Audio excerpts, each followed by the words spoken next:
في الاول طبعا كنت عماله اتفرج على اللي انتوا كاتبين كل سنه طيبه يا امي مصطفى. اللي جنبي دي مش بتاعتي، بتاعت مصطفى. ايه راي حضرتك في المفاجاه بتاعت مصطفى لمامته؟ طبعا حلوه جدا، وانا مبسوطه جدا ان مصطفى عامل كده لمامته، وربنا يخليه لمامته يا رب. طب في حد قبل كده هنا في الزقازيق عمل حاجه كده شفتيها قبل كده؟ لا بصراحه اول مره اشوف حاجه زي كده، واتمنى ابني يعملها بصراحه. بصراحه طبعا حاجه تفرح الام قوي قوي ان اولادها يعملوا حاجه زي كده. ميرسي ليكي قوي. ام مصطفى كل سنه وهو طيب وربنا يخليه لمامته. انا عايزه اشوف مامه مصطفى. وانت عارفه الاول العلبه دي فيها ايه؟ فيها فيل.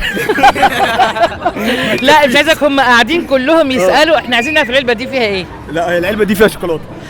شوكولاته. لا يبقى اكيد كانت جايه لي انتوا وانتوا مش واخدين بالكم. كانت جايه لي انا اصلا اللي بحب الشوكولاته في القعده دي. بس اتمنى ان تعمل لي زي. لا بس انا عندي نوره ربنا يخليها بصراحه، هي دايما محتفله بعيد الام معايا. ايه احلى مفاجاه قبل كده عملتها لي في عيد الام؟ لسه كنت بقول لها وهم صغيرين في حضانه هي واخوها، فوجئت ان اخوها جايب لي علبه دبابيس الصغيره دي، وهي جايبه لي ورده حمراء من فلوسهم في الحضانه وداخلين عليا بيها. مش عايزه، دي كانت اسعد هديه جت. انت لسه فاكره الموقف ده لغايه دلوقتي؟ ورشت لي برفان عليها وجابتها لي. ما بنساهوش بصراحه. من صغرها بتعمل لك مفاجآت. هم الاثنين كانوا مع بعض. ربنا يخليها لك يا رب. الله يخليك. وان شاء الله السنه الجايه تكون هي اللي عامله لك مفاجاه ان زي شاء مصطفى الله كده. ان شاء الله.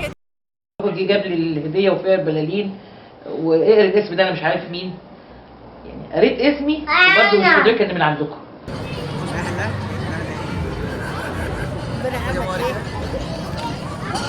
ايه ده ليا انا؟ انت طيب.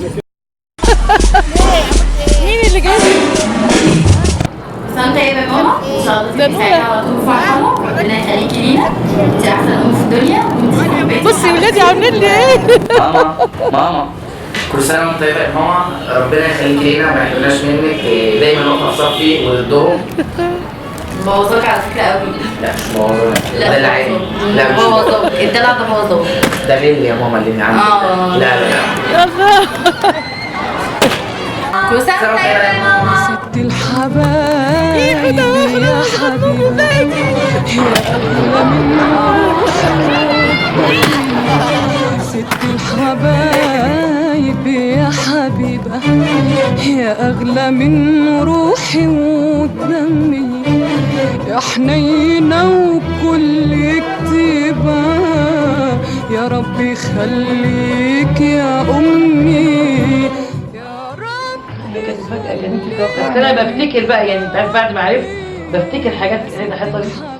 لما طلعت البوم الصور وخدت الصور وهم صغيرين، ما خطرش على بالي ساعتها ايه اللي بيخليها تاخدهم ليه. حاجات كده بتحصل افتكرتها بعد كده ان هي خدتها وعملتها.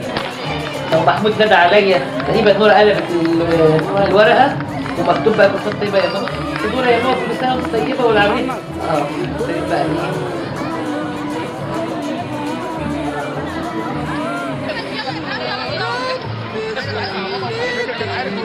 يا حنينة وكل كتيبة، يا رب يخليكي يا أمة.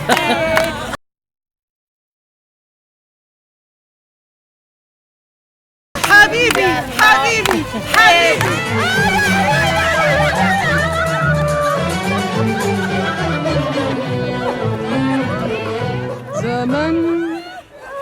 زمان سهرتي وتعبتي وشلتي من عمري ليالي، ولسه برضه دلوقتي بتحملي الهم الداني. زمان سهرتي وتعبتي وشلتي من عمري ليالي، ولسه برضه دلوقتي بتحملي الهم بدالي. انام وتسهري وتباتي تفكري، انام وتسهري وتباتي تفكري وتصحي من شكرا ليكم بصراحه، يعني انتم منفذين المفاجاه. عايز اقول لك على حاجه، انا عمري ما صدقت ان بتحصل حاجه زي كده. والله العظيم يا ماما انا بحلف. لان انا بقول لك انا ما عنديش مصداقيه في المواضيع دي. سيكو تك مش مجرد صفحة على الفيسبوك. طبعا غاوي المسلسلات التركي والمكسيكي جدا، وكنت بتابعهم في التلفزيون لدرجه ان انا كان ممكن ايام ما اعرفش اخرج فيها عشان استنى موعد الحلقه. ولما بتفوتني كنت بزعل بقى واتحايل على محمود ان هو يفرجني على الموبايل بتاعه، والحلقه ب10 جنيه وممكن نتفاوض انا وهو، يعني ممكن نعمل حلقتين 3 بالعشرة حسب يعني ما يرضى عني. بس دلوقتي خلاص ما عادش عاوزه، عندي التاب بتاعي وانا اشتغل بيه براحتي بقى وهتعلم عليه، وهم اللي يجوا يتحايلوا عليا يتفرجوا عليا وانا مش هرضى اخليهم يقعدوا معايا عليه. بس هو كان بصراحه حلم، مفاجاه جميله وهديه جميله جدا وجاي لي في وقتها. ماما ماما ماما انا جعانه، قومي اعملي اكل. قومي سخني عيش واعملي لك بيضه وكشري. يا ماما بقى سيبي التمثيليه، جعانه. 5 دقايق هتخلص. يا ماما وقفيها واشتغليها تاني. 5 دقايق بس. ماما ايه يا حبيبي؟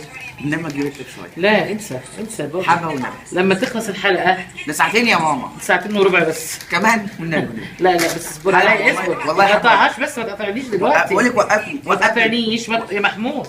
روح اتفرج على الموبايل بتاعك. موبايلي فاصل بالشحن والله. لا شويه بس. والله ما توقفش خلاص التمثيليه. لا انا هقعد والنبي.